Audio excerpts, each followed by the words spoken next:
Our verse for today is in Exodus chapter 16 verses 1 to 12. The whole Israelites community set out from Elim and came to the desert of Sin, which is between Elim and Sinai, on the 15th day of the second month after they had come out of Egypt. February 15. In the desert, the whole community grumbled against Moses and Aaron. The Israelites said to them, "If only we had died by the Lord's hands in Egypt. There we sat around pots of meat and ate all the food we wanted. But you have brought us out into this desert to starve this entire assembly to death." Then the Lord said to Moses, "I will rain down bread from heaven for you. The people are to go out each day and gather enough for the day. In this way I will test them and see whether they will follow my instructions. On the 6th day, they are to prepare what they bring in, and that is to be twice as much as they gather on the other days." So Moses and Aaron said to all the Israelites, "In the evening you will know that it was the Lord who brought you out of Egypt.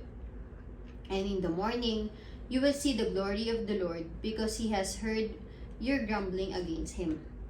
Who are we that you should grumble against us?"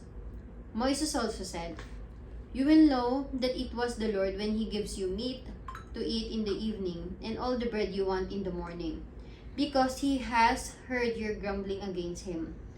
Who are we? You are not grumbling against us, but against the Lord." Then Moses told Aaron, "Say to entire Israelites community, 'Come before the Lord, for he has heard your grumbling.'" While Aaron was speaking to the whole Israelites community, they looked toward the desert, and there was the glory of the Lord appearing in the cloud. The Lord said to Moses, "I have heard the grumbling of the Israelites. Tell them, at twilight you will eat meat, and in the morning you will be filled with bread. Then you will know that I am the Lord your God." What did you guys get? God is listening Okay. God listening to what? to our prayer, our mga hinaing, Mm-mm. mga kailangan. Yung mga needs natin. Mm-mm. Even if we talk to Him in a grumbling way, di ba? way, Katulad nito sa Israelites, yung mga Israelites, di ba? Puro complain. They are not very grateful sa nangyari sa kanila. Kasi sa totoo lang, sa Egypt dati, di ba, pinagmamaltrato sila. Pinahihirapan sila nung hari doon. Tapos nung nakalabas naman na sila, yung Pharaoh, tapos nung nakalabas naman na sila, ang pinaka naman na nila is na-appreciate naman nila kung nasan sila galing na bigla. 'Di ba? So, it's not that, pero naiintindihan ko naman sila eh. Kasi alam mo kung bakit? Hindi pa siguro nila kilala si Lord. 'Di ba? So, may pinagdaanan nila siguro. Parang wala silang, yung sa sobrang nilang nangyari sa kanila. Parang walang tumutulong sa kanila. Siguro naging close-minded na lang sila. Pero hindi rin eh, kasi alam mo, 12 plagues ang dinala ng Diyos para mailabas sila sa Egypt. 'Di ba? 12 na, ano ba yun? 12, ano ibig sabihin ng plagues na? Mga parang, hindi ko maano yung Tagalog ng plagues eh. Parang yung una kasi, parang ang ginawa niya is, hindi una ha, pero ito yung mga ginawa niya para mailabas ang sa Egypt. Isa sa ginawa niya is, nagpadala siya ng mga locust, mga insects na malalaki. Tapos yung tubig ginawa niyang dugo. Tapos basta marami siyang ginawa. Tapos meron pa yung pinakahuli kung bakit nag-give in na yung Pharaoh, kasi namatay yung anak niya. Kasi lahat ng panganay na lalaki pinatay sa Egypt noon. So doon na siya nag-give in. So yun yung mga sinasabi kong plagues, kung naiintindihan ninyo. Yun yung ibig sabihin ng plagues.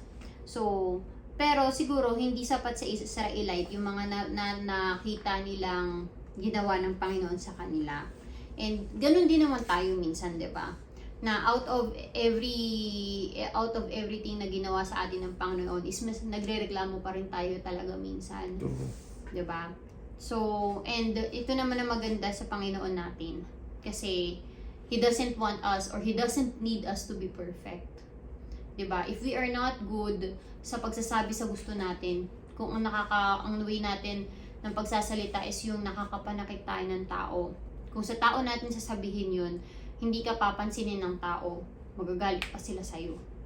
Diba? Pero si Lord, He listens to us. Kahit galit tayo, kahit we are grumbling, kahit we don't do it in a prayer or in a nice way. Alam ng Panginoon kung bakit tayo nagagalit. Kilala niya tayo. And sabi nga niya, di ba, pag kailangan mo, ibibigay ko sa'yo. And yung mana na yun, ano ba yung ibinigay niya? Pagkain, tubig sa Israelites, di ba? And ayun, alam ng Panginoon na kailangan nila yun. Di ba? Pero, tawag nito, kaya naman, our DBS today shows or proves na God listens to us. So, kung nasa sitwasyon ka ngayon na sa tingin mo, kailangan mo ang guidance ng Panginoon, kailangan mo yung blessing ng Panginoon, pray ka lang ng pray. And actually, this verse today encourages us to be honest with the Lord sa nararamdaman natin. Kasi sa totoo lang, the more you are frustrated, the more na hindi ko masasabing makikinig lalo ang Panginoon sa'yo kasi lagi siyang nakikinig sa'yo. Pero gusto lang niyang ma-acknowledge mo na siya yung kailangan mo sa panahon Nandito na yan. siya. Oh God. Oo. Na siya talaga ang kailangan mo sa panahon na yan. So yun lang naman yung kailangan na marinig sa'yo ng Panginoon. Lord, ikaw lang yung alam kong makakatulong sa akin. Tulungan mo ko ngayong araw. Ito yung nangyayari. Ito yung nararamdaman ko. Just be honest with the Lord.